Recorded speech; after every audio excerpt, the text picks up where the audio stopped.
지는 것이 이기는 것이다라는 말이 있습니다. 이 말을 들었을 때 저는 이게 무슨 개소린가 라는 생각을 했습니다. 졌는데 뭐 어떻게 이긴 거야. 그런데 원효 하면 우리나라에서는 모르는 사람이 없는 유명한 스님이고요. 많은 사람들이 알고 있는 것이 해골물 마시고 우우우 하는 이 장면인데요. 저도 이 장면밖에 생각이 안 나곤 했습니다. 사실 원효가 해골물을 마시지 않았다는 이야기가 더 정설에 가깝다고 합니다. 원래는 그냥 바닥인 줄 알고 꿀잠을 잤는데 무덤인 걸 알고는 밤새 귀신에 시달린 거죠. 여기서 중요한 건 해골물 맛이 어떤지, 배탈이 났는지, 귀신이 어떻게 생겼는지가 중요한 게 아니라 그걸 마시고 무엇을 깨달았느냐가 중요한 겁니다. 제가 하고 싶은 이야기는 이거고요. 원효가 알게 되었던 것은 우리가 학교 다닐 때 수업 시간에 들었던 바로 일심이라는 것인데요. 모든 것은 마음에서 나온다는 것입니다. 뻔한 이야기죠. 상상해보세요. 상상해보세요. 내가 좋아하지도 않고 싫어하지도 않는 노래가 있습니다. 평소 나에게 코딱지 묻히고 내 거 뺏어 먹는 동생 새끼가 그 노래를 부릅니다. 살인 충동이 나죠. 또 상상해보세요. 일주일 전부터 사귀기 시작한 나의 사랑스러운 남친, 여친, 꿀 떨어집니다. 네, 아까 동생 새끼가 불렀던 그 노래를 부릅니다. 심지어 음치입니다. 하지만 세상에 이런 아름다운 노래는 없을 게 분명합니다. 분명히 노래는 같은 노래인데 왜 달라졌을까요? 우리의 마음속에는 추악하고 욕망 가득한 속물 같은 마음과 아름답고 선하며 부처님과 같은 마음이 공존하고 있다고 합니다. 우리가 작은 선행을 할 때요, 예를 들어 힘든 친구를 도와줬다거나 어르신들을 부축해드리거나 했을 때 우리가 이거 느끼는 따스함이 있잖아요. 가슴이 뭔가 웅장해지는 그런 느낌이 바로 우리 마음속의 선한 부분입니다. 이렇게 선과 악이 공존하는 아수라백작 같은 마음을 어떻게 쓰는지는 누구에게 달려있다? 그렇죠, 우리에게 달려있다는 거죠. 이게 무슨 소리냐, 좀 쉽게 말해봐라. 사람들은 수많은 각자의 마음을 가지고 있고요. 그 마음을 어떻게 사용하고 있느냐에 따라 서로 세상을 다르게 인식하고 있다고 합니다. 쉽게 말하면 마음이 다 다르게 생겼기 때문에 세상이 다르게 보이는 겁니다. 이렇게 생각하면 A가 옳다, B가 옳다라고 하는 대립은 의미가 없게 되는 겁니다.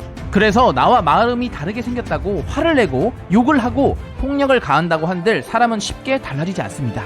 여러분도 경험해봤잖아요. 사람은 잘 안 변합니다. 너랑 나랑은 마음이 다르게 생겼으니까요. 내 생각을 다른 사람에게 강요하는 갈등을 위한 갈등은 세모난 홈에다 네모난 나사를 박는 것과 비슷합니다. 어떻게 돼요? 그렇죠, 상처만 남습니다. 겁나게 아파요.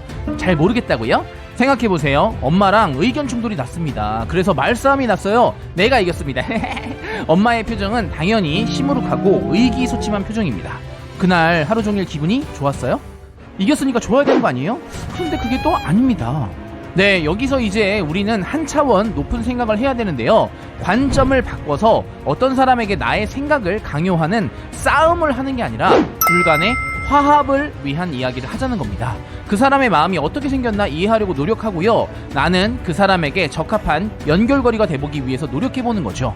갈등이 일어나는 분노의 상황 있잖아요. 내 생각을 저 사람에게 강요하려는 마음, 이런 것에서 벗어나서 화합하려는 마음, 난 저 사람과 화합을 하고 싶다, 같이 더 좋은 단계로 나가고 싶다, 이런 상황을 만드는 것에 집중을 해야 됩니다. 이게 바로 원효 대사가 말하는 화쟁이 아닐까 생각을 해봅니다. 지는 것이 이기는 것이다 라는 말이 있습니다. 이 말을 들었을 때 저는 이게 무슨 개소린가 라는 생각을 했습니다. 졌는데 뭐 어떻게 이긴 거야. 그런데 다시 생각해보니까 이 말은 한 걸음 물러나서 이 사람과 화합과 배려를 하기 위한 방법을 한번 생각해봐라 라는 말처럼 느껴졌습니다. 내가 세상을 보는 50이 있고요, 상대방이 세상을 바라보는 또 50이 있는데 서로 내 걸 보라고 강요하고 대립을 하고 있습니다. 서로 배려하고 이해하면 화합해서 60, 70, 더 좋으면 80이 될 수 있는데 결국은 한 명의 시선을 강요받아서 나는 그냥 또 다른 50이 되는 거고요. 발전을 이루지 못한 채 제자리에 멈춰 있을 수도 있는 거죠. 여러 번 말했듯이 세상의 모든 사람은 다른 마음을 가지고 있기 때문에 그 마음을 모두 바꾼다는 것은 불가능한 일이고, 그로 인해 이제 괴로워하지 말고 내 마음을 바꾸는 것이 오히려 나를 고통에서 구원하고 모두를 발전시키는 일일 수 있다고 합니다. 충돌과 대립이 있을 때 바로 폭발하고 분노하고 강요하기보다는 심호흡을 먼저 한번 하고요. 상대방에게 그냥 나의 이 마음을 솔직하게 표현해보세요. 나는 너랑 대립하기 싫고 너를 이해하고 화합하고 싶다. 그래서 둘 다 즐겁고 싶다. 이렇게 말이에요. 아마 싸우려고 벼르고 왔다가도 마음이 풀리지 않을까요? 아침에 엄마랑 말다툼하고 돌아왔는데 엄마가 내가 반찬 좋아하는 거 해놓고선 야 어서 밥 먹어 이렇게 하면은 딱 싸우려고 했다가도 이렇게 하면서 기분이 풀어지는 그런 느낌이죠. 그런데 현실에서 이렇게 하기가 사실 굉장히 어렵습니다. 당장 지금 내가 빡치는데 저 새끼가 싫은데 이해하고 화합하라니, 그리고 나만 배려하고 한 발 물러나라고? 짜증나고 억울합니다. 우리는 깨달은 사람도 아니고요, 신도 아닌 불완전한 존재이고 늘 유혹과 감정에 휘말리기 때문에 이게 쉽지 않아요. 상대방의 정답을 무조건 받아들이라는 게 아니라 정답을 같이 만들어 나가자는 말입니다. 그래서 여기서 한 가지 조건을 달자면, 많은 사람들 역시 이런 생각을 가지기 위해서 노력하고 공부해야 된다는 겁니다. 아마도 이게 연인들 사이에서만 볼 수 있는 사랑이 아니라 넓은 의미의 모두를 위한 사랑이 아닐까, 이런 생각이 듭니다.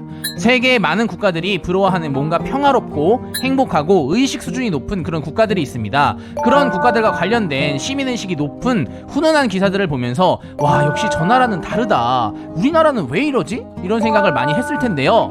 아마 그들의 마음속에 아까 우리가 말했던 모두를 위한 사랑, 이런 생각들이 깔려있지 않을까라는 생각을 해봅니다. 서로를 신뢰하고요, 먼저 이해하려고 노력하고, 세상에서 말하는 인류가 될 수는 없지만 나만이 아니라 보다 더 많은 사람이 즐겁고 행복한 나라가 되었으면 좋겠다라고 생각하는 이런 마음이요, 그것이 이렇게 좋은 나라를 만들지 않았을까요? 오늘부터요, 지금부터 마음을 바꿔보세요. 싸움이 줄고요, 마음이 편안해지고 따스함을 느낄 수 있을 겁니다.